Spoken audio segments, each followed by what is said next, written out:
दंडोत प्रणाम.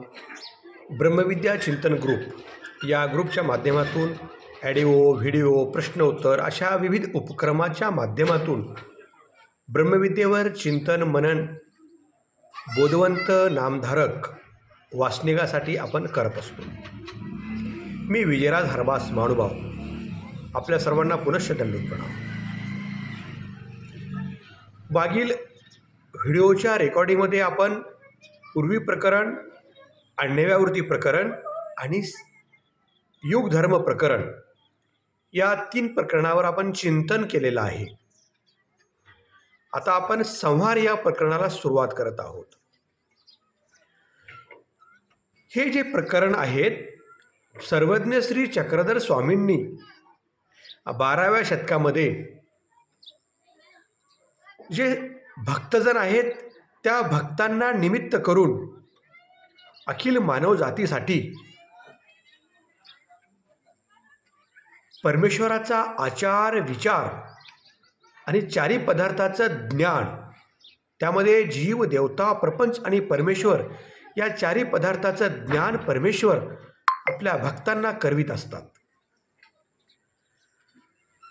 सृष्टी रचना, सृष्टीचा संहार आणि या सृष्टी रचना आणि सृष्टी संहार यामधला जो काळ आहे, या वेळेत परमेश्वर अधिकारी जीवांना आपल्या स्वमुखे किंवा अधिकरणाच्या मुखे ज्याची जशी जोड आहे त्या अधिकारानुसार परमेश्वर त्याला त्या अधिकरणाच्या मुखे ज्ञान देत असतात. बोध हा जीवाला होतो सृष्टीमध्ये एकदाच. सृष्टीची काळमर्यादा आहे. प्रत्येक जीवाला म्हणजेच सर्व जीवांना ज्ञानाची पाळी म्हणजे बोधाची पाळी फिरेपर्यंत शेवटचा जीव त्याला ज्ञान झालं. ज्ञान झाल्यानंतर तो प्रमादिया बनला किंवा उद्धरला. एकतर उद्धरण त्याला व्हायला पाहिजे किंवा तो प्रमादिया व्हायला पाहिजे. तोपर्यंत परमेश्वर त्या जीवाला त्याची वाट पाहतात उद्धरणाची, आणि तो जर प्रमादिया झाला मग सृष्टीचा संहार म्हणजेच महासंहार. तर हेच संहार प्रकरण आपण समजून घेत आहोत. अव्यक्तमंत जो परमेश्वर आहे, अव्यक्तमंत परमेश्वराला कोणत्या प्रवृत्ती उत्पन्न होतात, त्र्यांश स्वरूपाला कोणत्या प्रवृत्ती उत्पन्न होतात आणि व्यक्त स्वरूपाला कोणत्या प्रवृत्ती उत्पन्न होतात, यावर आज आपण माहिती घेणार आहोत. त्र्यांश जे स्वरूप आहे, त्र्यांश स्वरूप म्हणजे ब्रह्म, माया, ईश्वर. या त्र्यांश स्वरूपाला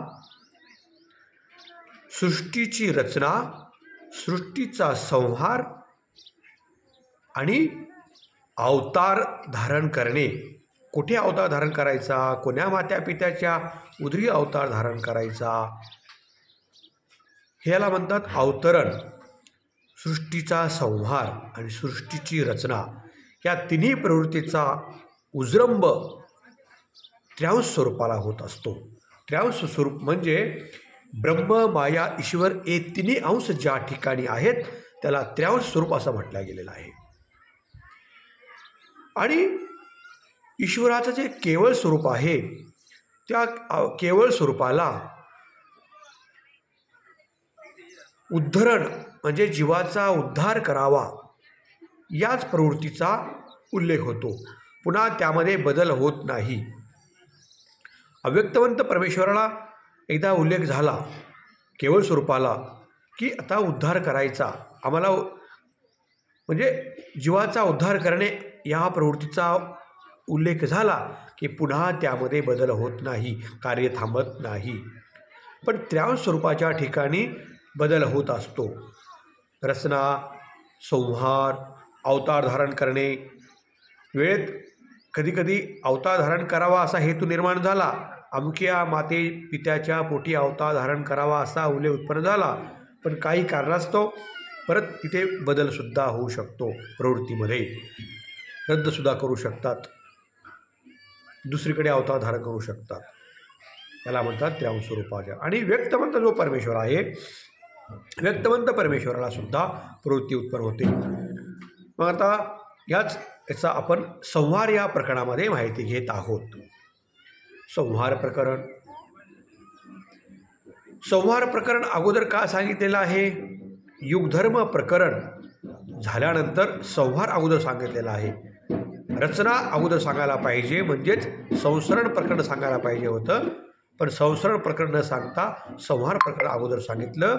याच्या मागचं कारण आहे की अगोदर रचना झालेली आहे आणि त्यामुळे संहार आता होत आहे. म्हणजे असं नाही की एकदा रचना ही फक्त एकदाच होते आणि एकदा नंतर संहार होतो, मग पुन्हा रचना होणार नाही असं झालं असतं.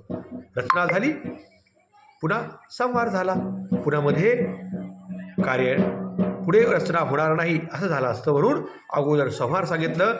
याचा अर्थ की याच्या अगोदरसुद्धा रचना झालेली आहे, म्हणून संहार होत आहे. आणि पुन्हा रचना म्हणजे पुढे संहार आणखी होणार आहे. हे सृष्टीचा रचना आणि संहार हे चालूच राहणार आहे. कुठपर्यंत?